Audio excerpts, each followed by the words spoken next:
তারা 5 তারিখের পরে আমাদের রাহবার আল্লামা ওসামউদ্দিন চৌধুরী ফুলতলির তারা কটূক্তি করেছিল, ঠিক কিনা? কিন্তু আমাদের রাহবার তিনি সংসদে গিয়েছিলেন শিক্ষা ব্যবস্থাকে পরিবর্তন করার জন্য, ঠিক কিনা? আজকে তারা যে ক্ষমতা পেয়েছিল এই 5 তারিখের পরে প্রায় 2 বছর তারা শিক্ষা ব্যবস্থার জন্য কি করেছে? কিছুই করে নাই। তারা ইসলামের জন্য কি করেছে?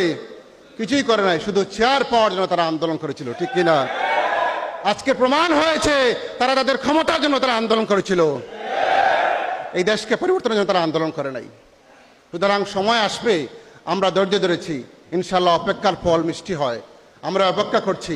আমাদের রাহবার আজকে প্রোগ্রামে যাচ্ছেন। তারা সেই সময় মনে করেছিল, তাদের সেই অবস্থা ছিল, মনে হয়েছিল তাদের যে কার্যক্রম দেখে মনে হয়েছিল যে আমরা এই দেশে আর থাকতে পারবো না, ঠিক কিনা? মনে হয়েছিল আমাদের দেশ থেকে তারা বিতাড়িত করবে। কিন্তু আজকে তারা কোথায়, আমরা কোথায়? আমরা এখন আলহামদুলিল্লাহ আছি, ঠিক কিনা? আমরা সাহেবকুল্লাহ ফুলতলির উত্তরসূরি। আমাদেরকে কেউ বিতাড়িত করতে পারে না ইনশাআল্লাহ। আমাদেরকে কেউ পারবে না ইনশাআল্লাহ। আমাদের শরীরে রক্ত থাকতে ইনশাআল্লাহ কেউ সাহেবকুল্লাহ ফুলতলির কাউকে কেউ আঘাত করতে পারে না ইনশাআল্লাহ।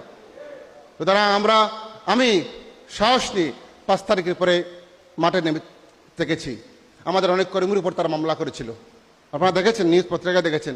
আমাদের সংগঠনের অনেক কর্মীকে তারা 5 তারিখের পরে কুলরাতে মামলা দিয়েছিল এবং তারা অ্যারেস্ট করতে চেষ্টা করেছিল এবং আমার বিরুদ্ধে কয়েকটি মামলা তারা রেডি করেছিল, কিন্তু পারে নাই আল্লাহ পাকের সাহায্য দেওয়ার কারণে। যাই হোক, আমি আর কথা বাড়তে চাই না। আজকে যারা আপনারা আছেন আপনাদের প্রতি আহ্বান জানাচ্ছি, আমাদেরকে এইভাবে চলবে না, আমাদেরকে কাজ করতে হবে।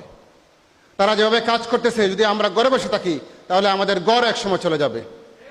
সুতরাং আমাদেরকে কাজ করতে হবে। তারা আমাদের ইসলামের প্রত্যেক কর্মী যারা আছেন আপনাদেরকে আহ্বান জানাচ্ছি, আমরা এই নির্বাচনে দাঁড়িয়ে আমরা বুঝতে পেরেছি আসলে আমাদেরকে আরো অনেক বেশি কাজ করতে হবে।